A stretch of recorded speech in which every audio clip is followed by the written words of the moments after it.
Well, my name is Jake Stevens. I'm going to be hosting or moderating today with Mark. You guys have come to, of course, the right place to access, a walking encyclopedia, a walking history book. I don't know what the best terminology for someone who is very skilled at vintage. Would you say you're more vintage or modern, or are you trying to now? Do you have more modern than vintage? Where do you think your wheelhouse is? I mean, I grew up with Mego's Official World's Greatest Superheroes. That was the first toy line I ever bought. But I just, when I wake up in the morning, I read about action figures, and then, I probably play with action figures, and then I probably watch some specials or read a book about action figures, then I write about action figures, then I go to bed.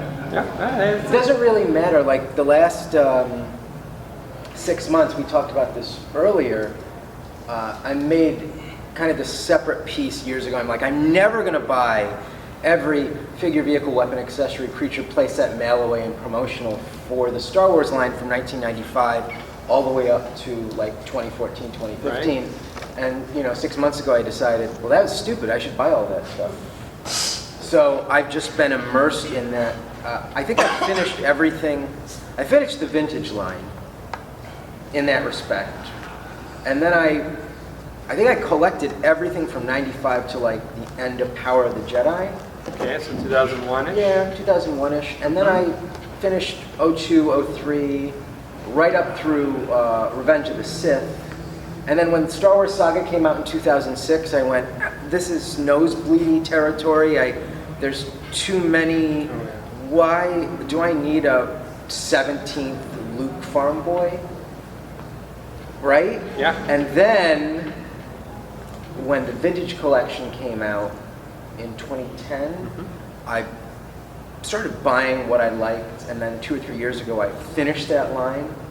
And then I went, wow, Boss Fight Studios. Yeah. Some of the guys from Boss Fight Studios, the folks, I can't say folks because of Katrina, are great at sculpting faces. And then I realized, they did Legacy Collection stuff and Clone Wars stuff. So I finished those 2 lines with the figures, vehicles, etc. And then I went, well,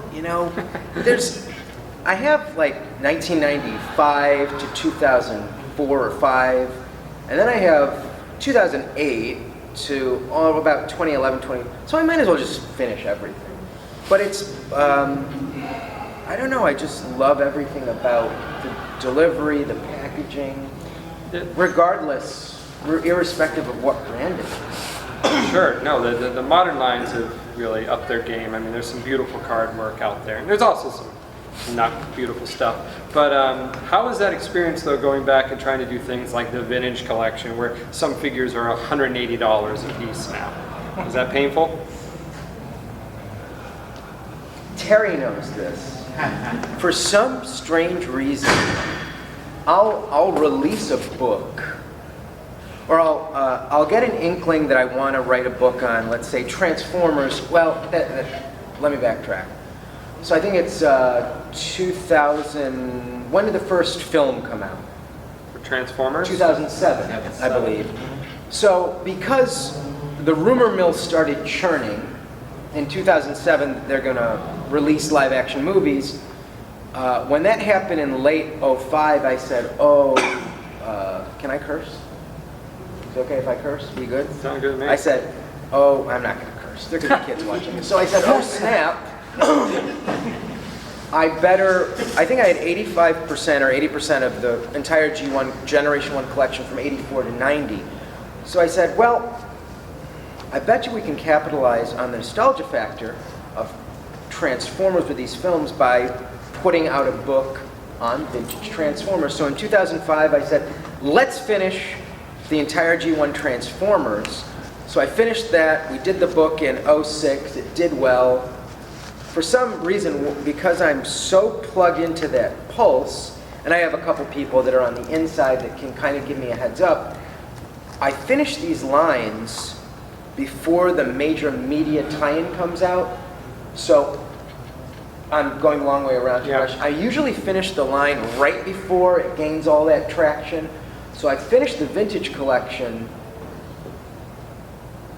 on the merit of it just being so beautiful about 3 or 4 years ago. Okay. So, and it was about 2.5 years ago when things skyrocketed. They did. Because there was that void when the 5 points of articulation filtered into the marketplace, people looked backwards instead, and they weren't using their disposable income on new stuff, so they wanted, raised. Yeah, as soon as 5 POA came in around 2012, I think, the immediate nostalgia for the super articulated line, which was previously the vintage collection, really took off. And those figures have just not really come down since. And the conversation we had, were we talking about the Emperor's Royal Guard earlier? Today, no. I was on the phone with Daryl DePriest, formerly of Hasbro, who ran Star Wars, and we were talking about his new Kickstarter book, which looks beautiful. And I said, do you know how popular this vintage collection line is? He said, give me an example. And I said, okay. The Emperor's Royal Guard, the character from Return of the Jedi, dressed all in red with a force pike. If you buy a mint-on-card Emperor's Royal Guard from 1983, that figure will cost you between $65 and $130, mint-on-card. If you buy that same figure from the vintage collection when it was released at the end of the line in 2013 or something, that figure will cost you between $65 and $125 mint-on-card. So that's how powerful that line is. Well, you brought up the Kickstarter, so it's called the Vintage Collection Archive Collection? Yeah. Vintage Collection Archive book. The Vintage Collection Archive. And Daryl DePriest and Dave Myatt, from Rebel Scum, they put together a Kickstarter for just the new Vintage Collection, or not the new, but since 2010 Vintage figures. And it funded in less than 24 hours? More than $50,000 proposed in less than 24 hours. And they had to put stretch goals. They already had to put stretch goals up to $200,000. Ludicrous stretch goals. Like in a few days, they were, in a week, they already 115, I think. So there is the current popularity. But I guess for someone like us who have been collecting it for a long time, it was fascinating to watch instant nostalgia that people had as soon as the market kind of turned toward 5 POA with Hasbro, that people were like, the vintage collection was the greatest ever, and they could most people completely refused to acknowledge that there were a lot of peg warmers, that Target discounted a bunch of stuff, a lot of stuff rotted on the shelves. Well, and that's Daryl's response to me about that Emperor's Royal Guard was, why weren't people snatching these up when they were on the retail pegs? Where were you guys then? I think there was a saturation in the market at that point. There was 3 or 4 different Star Wars action figure Legacy lines. Collection, Clone Wars, Movie Heroes, Vintage Collection. There was too much. You couldn't find them in stores. The Emperor's Royal Guard. Those Emperor's Royal Guard was an part of internet the exclusive. Yeah, it was online exclusive. It was part of that. I just opened 9 Num. He was part of that wave too, right? I opened 9 Num just the other day because I bought it, and I just, like you, I probably have a lot of action figures. I always cut open the bubble before it's the way around. I open it nicely, but I like to preserve the picture, but I'm not as Sharpie. But I bought it to open originally. We buy a lot of toys, and you don't always get to open what you buy right when you buy it. So it's been sitting in a box. I opened it the other day just because I was like, he's going to be at the show. I would like to see this figure, right? And I posted online, and all of a sudden people are coming back like, dude, that's a $90 toy. Yeah. And I'm like, it was $12 when I bought it or whatever. So, but it's an interesting comment you make, because I run into that situation pretty often where I either have to write an article or do a feature on a toy, and I bought it in 2008 or at this time, and someone, maybe it's a TV show, someone needs a photo of X, and they need it loose. We ran up with this in the Teenage Mutant Ninja Turtles episode of The Toys That Made Us, and they gave me a long list of the toys that they needed photos of, and I'm like, no problem, I have all that stuff, forgetting that all the Turtles figures I have, I bought in cases, and they're all sealed. And so I bring all my stuff to New York City, and I take them out. I'm like, oh, yeah, I'm probably not going to cut open the original 4 with fan club kits. I can't do it because it's taking a $100 bill and setting it on fire. So my recourse is I need to sell the duplicate carded figures I have, so I can then buy the loose figures so I can have it for a Turtles book if I want to release it one day. Oh. And it's been sitting in in a climate-controlled storage space for 30 years since I bought it at KB Toy Store on an end cap. But that's an interesting point because I like to open everything I own, but in that instance, that's, in my opinion, spitting in poor people's faces, and I can't do that. That is a weird phenomenon that's happening, is that, with social media, of course, everyone in the world can voice their opinions, and there's such a growing opinion about whether you are allowed to open your own toys or not. I mean, especially if they're 10, 15, 20 years old, people are now starting to equate that with vintage. People very much shun people who open vintage figures, from the proper vintage, from the 80s and the 70s. But now it's even getting to the point where people are like, why are you opening that? I'm like, well, it's mine. I bought it. I just haven't opened it yet. But I think there's a difference between opening a Marvel Legends like Gambit from Wave 4 that's worth $30 or $35, and opening a Fantastic Four Classics Dragon Man that's worth $600 mint on card, or $250 loose. I mean, if you open the Gambit, that's a $5 or $10 difference or disparity. But if you open the Dragon Man, that's someone's mortgage payment for a month. I saw just recently one of the rare Ghostbusters was opened.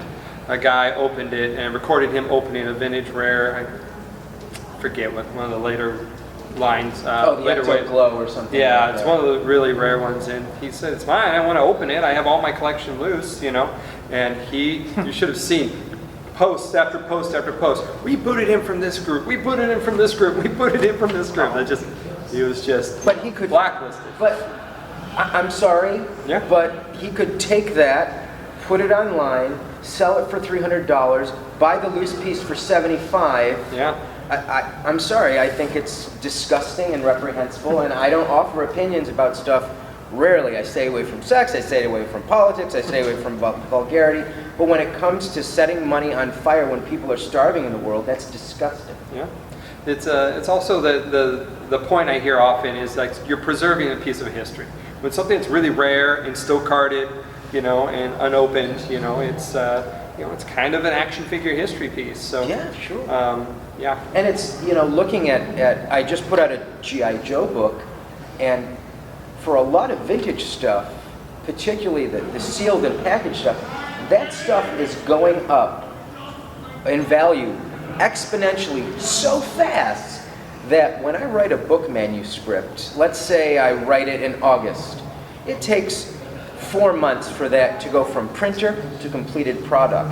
I have to submit that manuscript, the prices are the last thing that goes in when I submit it, because these prices are going up so fast that it's going to be out of date in 3 or 4 months. And I was looking at prices for vintage Star Wars figures. I'm releasing a hardcover volume of my Star Wars book, and I'm adding the micro collection to it and hopefully the die-cast stuff.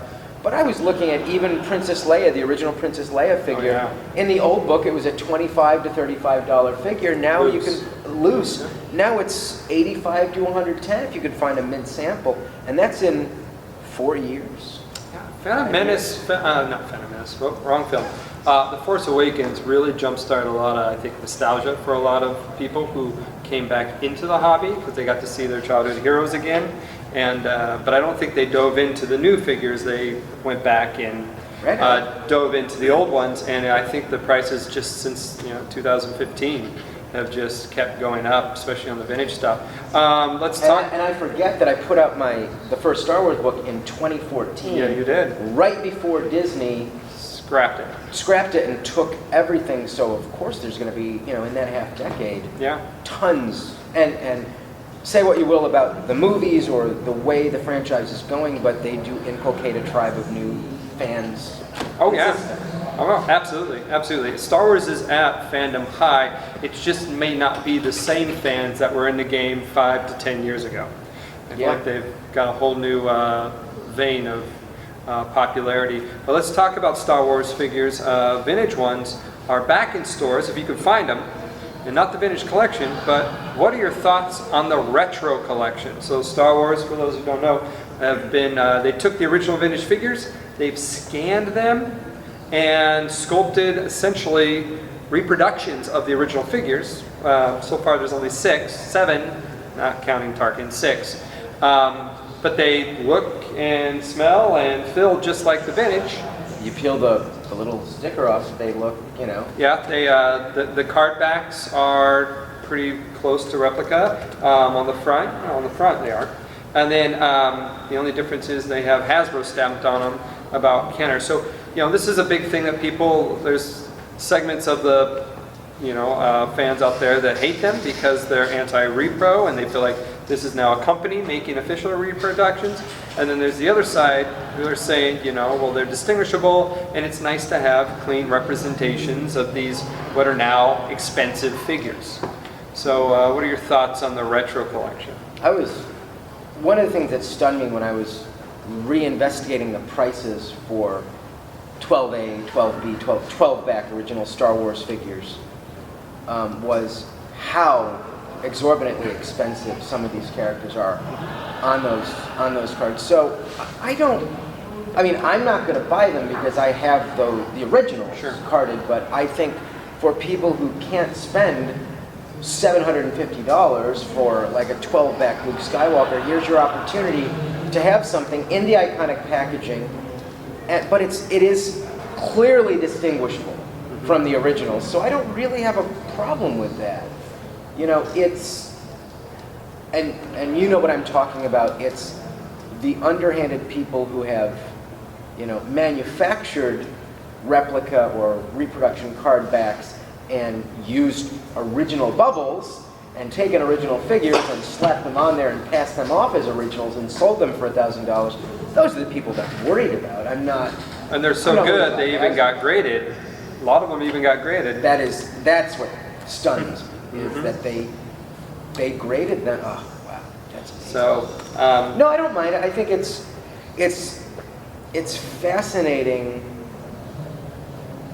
It was fascinating to me when the vintage collection came out in 2010, when G.I. Joe 25th anniversary figures came out, and it was like you were going into the Walmart or Caldors or Grants or Ames of your childhood and finding those single carded figures with either film art on it or fully painted art on it by Adam Riches or someone like that. I think it's pretty cool. I like it. I think it's a $10 purchase. I think they're not for everyone. It fulfills a niche. Yes, well, it is. But also, I think it also brings the non-collector fan, because there's going to be people who walk down the toy aisle and go, "I had that as a kid," but they're not necessarily all in like us. But they're like, "Hey, I had that. I'll buy it again for $10. That was cool." I foresee Target even putting them eventually in like that nostalgia wall in the back next to the DVDs. Next to the Spirograph. Yeah, right? So, they are interesting. I don't think Hasbro will go deep with them, but I do like the Tarkin, that they did a Tarkin. And the face sculpt is really, it fits right in with the old school. It does. 78 stuff. Now, let's continue down the repo path, not repro, but reproduction or tribute to nostalgia. This past week or so at the Las Vegas Licensing Expo, I think that's its proper name, the world's tiniest, you know that line? Yeah. Where they make the tiny Rubik's Cubes and the tiny Etch-a-Sketches. They just announced that they are doing replicas of tiny vintage G.I. Joe carded figures. Yeah. Yep. So that G.I. Joe is, a brand that is currently dormant, unfortunately. Do you think this is the first of many? Or do you think this is all? Because Hasbro, G.I. Joe was on a door at the expo, but this is all that's come out of it. Lost their minds. Right? And this is all that comes of it. Do you think there's more behind that door coming? No. You don't think so? You No. think we've got to wait till Snake Eyes if that ever gets off the ground? What's a Snake Eyes? Oh, you mean the film? The film? The film. No, we're not. I don't think we're going to see that. I'm not poo-pooing the brand by any means, because, you know, the last book I put out is the 3rd edition hardcover of G.I. Joe, and my acquisitions editor and I, because we were getting emails and PMs and phone calls from G.I. Joe fans asking, you know, your 2nd edition sells for $75, your 1st edition is $60. Could you put out a 3rd edition? And Paul Kennedy and I from Krause said, okay, we'll put out a 3rd edition hardcover. We'll really redo some of the glory shots, make chapter intros. I'll redo all the chapter intros. And we did it to fulfill a need. And the book sold out in pre-orders. I know. And we sold 60 copies of the book in Luxembourg. We were stunned. It was, I think it was the #1 antiques and collectible book for 6 months or 7 months. I remember was in 2017 when a Real American Hero Facebook group for G.I. Joe started. And it started with 15, I think there are 14,000 members now. Oh, yeah. So it is a powerful, it is a very vocal group, but I think if G.I. Joe needs to survive and exist in the modern zeitgeist, it has to be as distinctly different to a Real American Hero brand as the Real American Hero brand was to the 12-inch militaristic brand. Yes. That's the only way, in a John Wick, Mission Impossible-y, small squad type of way. And if you want to use Duke and Scarlet and Snake Eyes and ship in that capacity, don't do it like Sigma 6. Make it different. Redo the origin. It's got to be... The fighting terrorists is a little too close for home still, years after 9/11, and we're still at war in different places of the world. So yes, that's not as exciting as it is. And when that occurred with the 12-inch line, and they reintroduced it as the Adventures of G.I. Joe in 68, and then the Adventure Team in 68, well, that's... Yeah.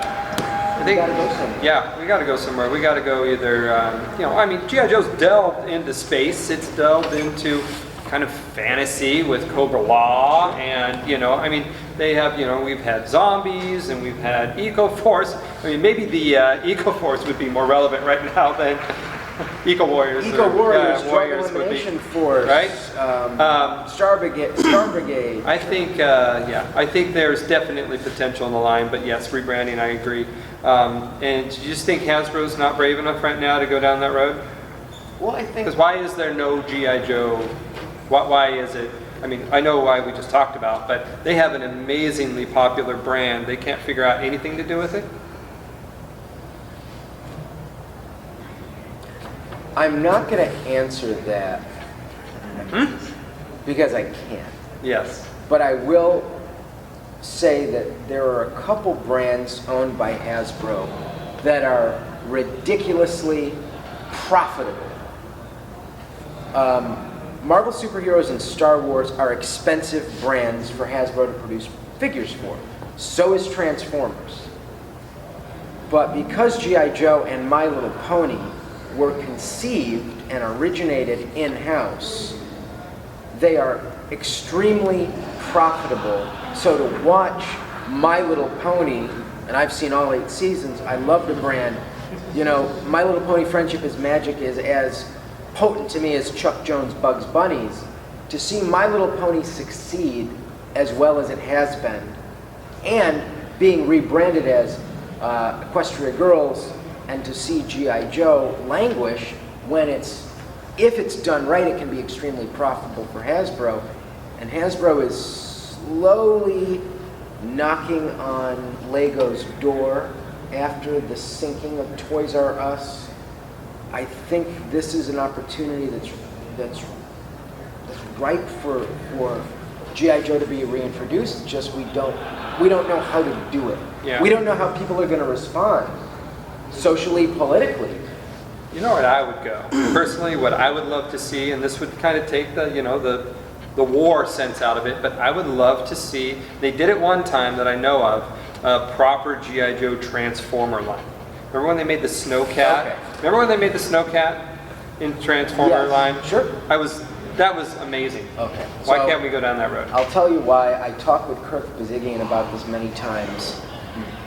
In the 80s and in the 90s, here are G.I. Joe designers, Yep. here are Transformers designers, okay? When you look at Transformers, there's a designer that has to get paid to design that Transformer in Japan, plus you've got to deal with Takara's input on that design.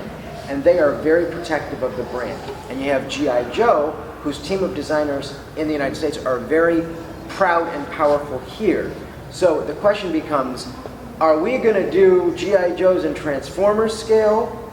Because no, we want Transformers to be done in G.I. Joe scale. Are we going to do Transformers in G.I. Joe scale? No, we want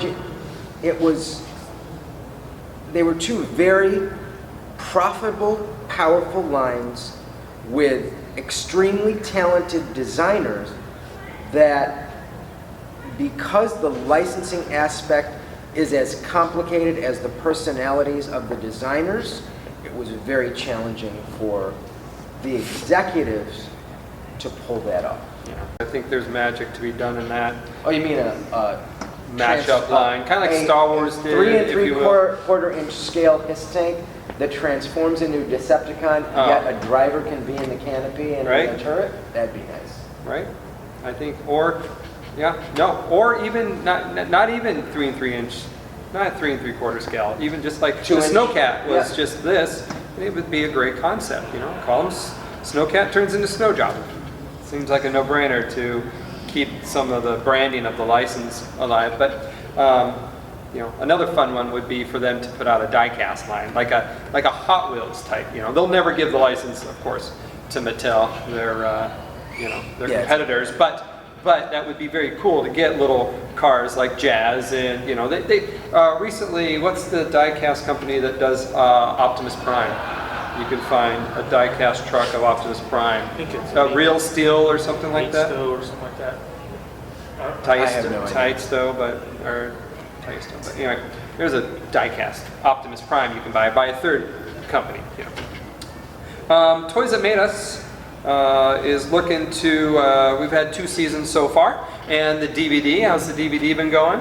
Very well. Yeah, you can get that where mostly is anywhere. You can get it anywhere. Anywhere? Does Targets have it, or is it mostly online right I now? believe, I think they're all in brick and mortars as Okay. well, but Amazon's usually the quickest. Yeah. So I saw Brian Volkweiss last month, or 2 months now, at Star Wars Celebration.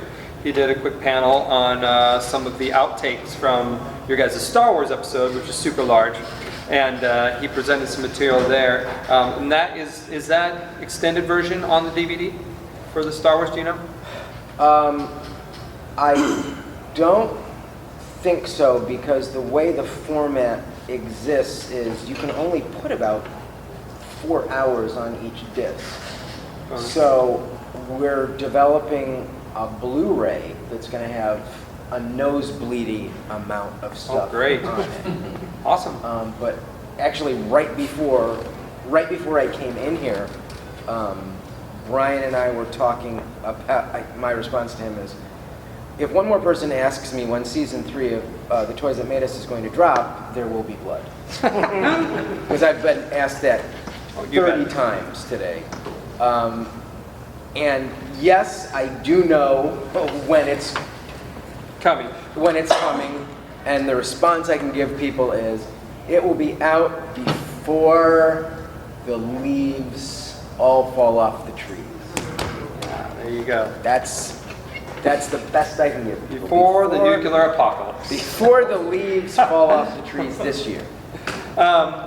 And we're expecting Power Rangers, My Little Pony, wrestling, and Teenage Mutant Ninja Turtles. Yep. And are we still in like wait to see how that does before we get working on season 4? Usually what happens with Netflix shows is you have to wait for the analytics to come in Yep. about a month after the show drops. Yep. So even though the show is wildly successful on Netflix, Because Netflix doesn't really share publicly their No. results. Nope. But so you're telling us it is doing really well. it's Or doing has.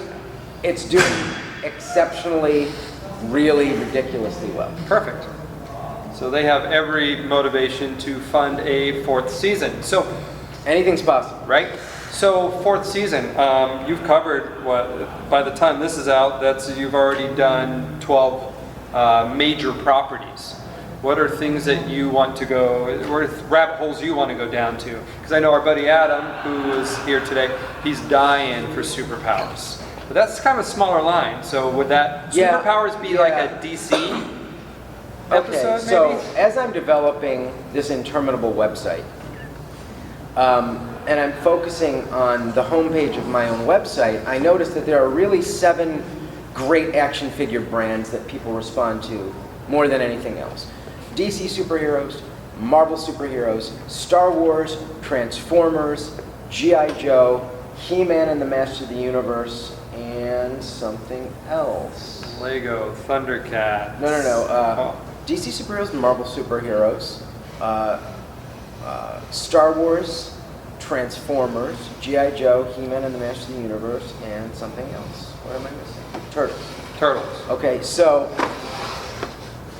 we've done Turtles, we've done Transformers, we've done G.I. Joe, we've done Star Wars. Seems like we're missing some in there. Seems like we're missing the top 2. Yeah. He-Man. Really? We've done He-Man. Don't even- So it seems like That would be. we're missing the most important of all of those. So on the flip side of that, I like where you're Well, but going. the question that becomes, in the back of my mind is, do we do an episode on DC superheroes? Do we do an episode on Marvel superheroes? Or do we go, who are the most iconic? Batman's the most iconic, tons of stuff. Spider-Man's the most iconic, tons of, that's, Ooh, yeah. we have not had those conversations. Meaning we've had those conversations. So, and then looking on to balance things out, which you seem to always do, Barbie, Hello Kitty, My Little Pony.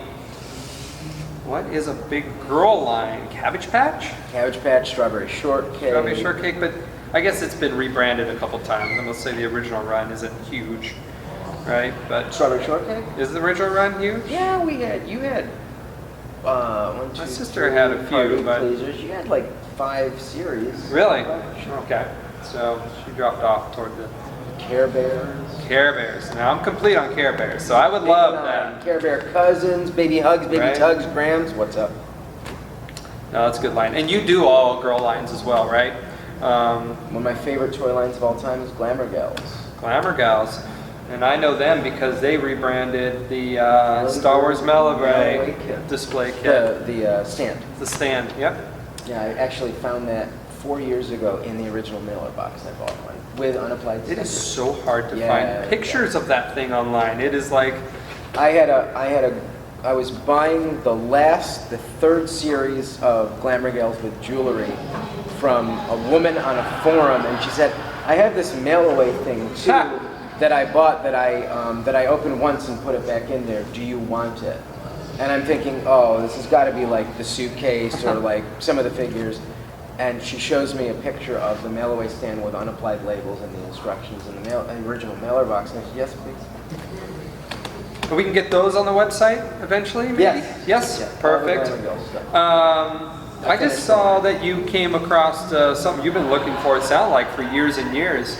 Super Alvin? I don't limit myself to boys' toys and action figures, but occasionally I come up against a toy that's impossible to find. So I was finishing Ideal in 1984, made 2 different series of Alvin and the Chipmunks figures. They made Play Pals, which were PVC, about 2-inch figurines.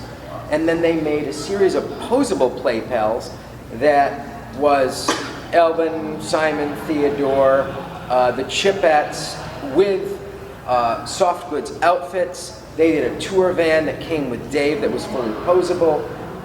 And I finished the line, I finished the play sets, I finished the vehicles, and I noticed that on the back of the package, they had a Super Elvin mail-away. And I finished this line probably 3 or 4 years ago, and when I look for toys, I really look for toys. I petitioned Facebook, I talked to, no one had ever seen this thing. And finally, someone had a shop in Florida and said, yeah, I have that in a box of stuff. So I asked him, yes, I'd like that, please. And he sent me a photo, and I got it maybe 3 or 4 months ago. And it's the only one I've ever seen. Amazing. But What's the caution?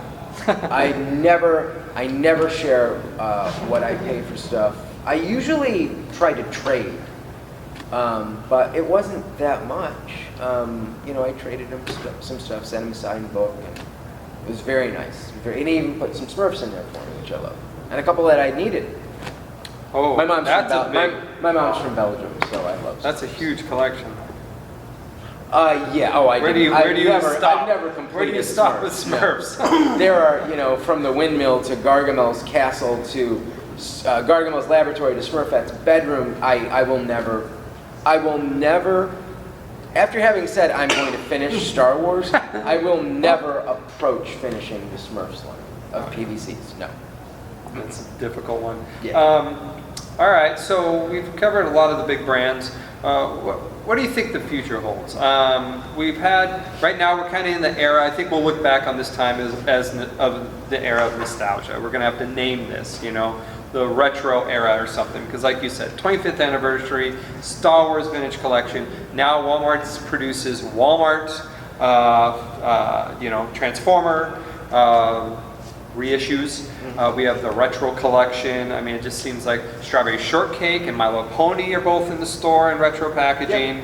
Yep. That we're all in this nostalgia bubble.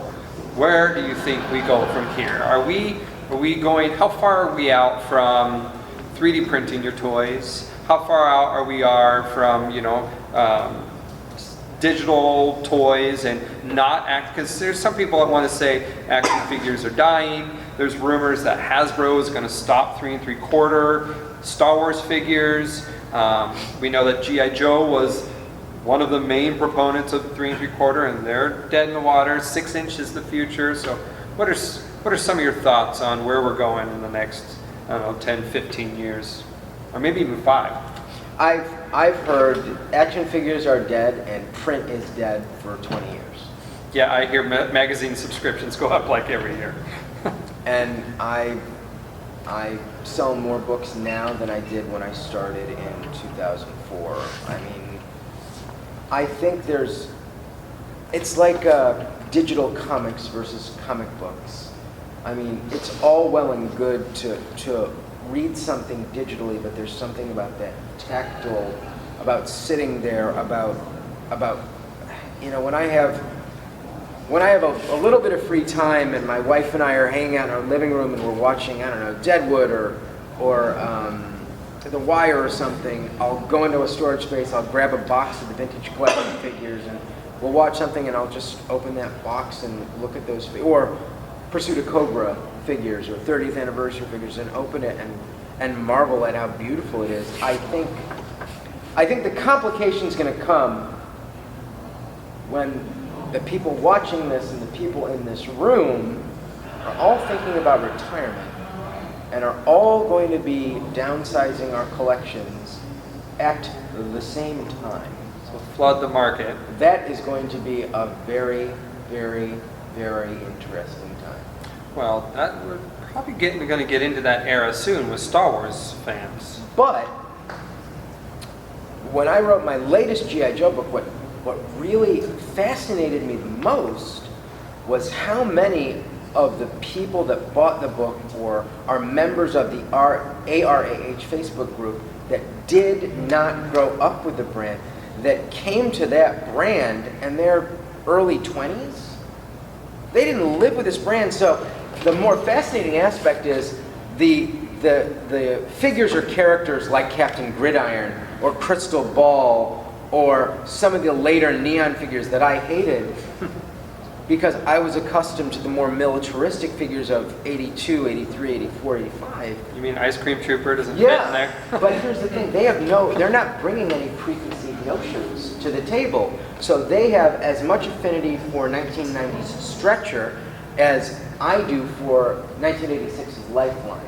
They have as much love for Ice Cream Trooper in 94 as I did for the original Cobra Soldier in 1982. And they are as analytical about this as we are. I was looking, I had a conversation with someone who said, hey man, look at Stretcher's G.I. Joe character, look at Stretcher's windshield. Do you see that little icon on it? It's a little bisected circle. It's bisected twice and it's red. They said, hey, it's the same circle that's on Lifeline's med kit. I went, Yeah. oh. And then I posted it on Facebook and everyone was like, huh. I'm learning from this third New generation lens. of fans because, you know, I was with G.I. Joe and Star Wars at the beginning. And then a new generation of fans came around 1999, 2000 with the rise of the internet. And now you're getting millennials who are into our brand that didn't grow up with it but still have that same devotion. And the great thing is they've probably watched more episodes of these shows than I have because they can stream them all right now in an instant. My nephew watched every original Transformers episode before I did because he can do it at the touch of it. It's amazing. It's amazing how new fans are being branded and new generations are being brought to brands that were curated and written so well that they endure throughout successive generations. I guess my big question is, where are they getting even exposure? Who now today in 2019 goes, I think I'm going to get into G.I. Joe? I mean, is it military? Is word of mouth, watching clips? It's amazing. They just fall into it? Yeah, they'll fall into it. They'll look at the PSA announcements, then laugh, and then they're like, Who wants a body massage? I like this shipwreck. And then they'll start, the ease that a lot of these young kids can do research and find things is astonishing. In the teaching world, school teacher, we're shifting away from being the owner and purveyor of knowledge to the facilitator. Yep. I'm facilitating how you are going to get the knowledge because you have a Chromebook in front of you that has 10 trillion times more knowledge than I do. So we gotta. There's an episode of Scrubs where Dr. Kelso puts on a doctor's jacket one day and he's dealing with a patient who has, and this is in like 2006 or something, and the patient has a cell phone. So as Dr. Kelso is diagnosing the patient, she's getting the information faster than he can explain it and in a better way because of the information she has at her fingertips. And that's always kind of stuck with me that what took me 6 months to research now takes some people 45 minutes. Yeah, the binging, I mean, nowadays we binge content, but people can also binge information. I mean, and that's becoming more and more. I'm as guilty of that as anyone else. You know the old hole, the rabbit hole that you go down when you're like, I'm just going to look up this iteration of Captain Rex, and then 3 hours later you're still on Rebel Scum going click, click, click, click. And then don't even open the forums. No, Yeah. I stay away from forums entirely. I just won't go there because that'll make my head explode. I'm so angry at my 8-year-old. He binged all of season 2 of She-Ra in a day. And I was ready to sit down and like, hey, let's start watching She. He's like, oh, I finished it. Yep. Wow, I was doing dishes. What? So yeah, It's that fast. It's that easy. that's a great brand that I hope. Where are those figures? Where's Mattel dropping the ball with those? I see them on eBay for hundreds of dollars. 2 of them, right? Yep. But I mean, that seems like, I feel like that show's pretty popular because I was watching, my son loves it, you know, and I know boys and girls all over are in love with that brand, but I don't see any traction with that so far. Would be nice. Again, we're talking about retro though. He-Man is another one who's out in, classic designs are now coming back. And we've had the rumored movie, and this Yeah. is shifting here, and they're fiddling with knobs and pushing buttons. But at least We'll they're see it. putting out stuff, it's Sure. nice. Super 7 is putting out stuff. A lot of stuff all the time. Have you heard anything about Funko? I've heard Funko, they had lots of figures ready to come out, kind of like Yeah, the, 3 3/4. well, even like the DC line that just, Primal Age. Yes. Primal Age, and it seemed like that was going to be something they were pursuing, but it seems like that's all dried up now for future releases. Anything about that? Not a fan of Primal Age. Yeah. Not my Well, the thing. Thundercats were part of They that were whole- nice, yes. Well, if you got the second round, did you see the first Yes, round? I saw it. Came out of the package and both Panthers' legs popped right off. I haven't opened mine. I don't know how. I think there's a way you can tell if you got the first round or the second round because apparently the peg is not strong enough. So they Wow. redid it. So, well, that's our time, ladies and gentlemen. Let's Mark Bellomo. Thank you, guys.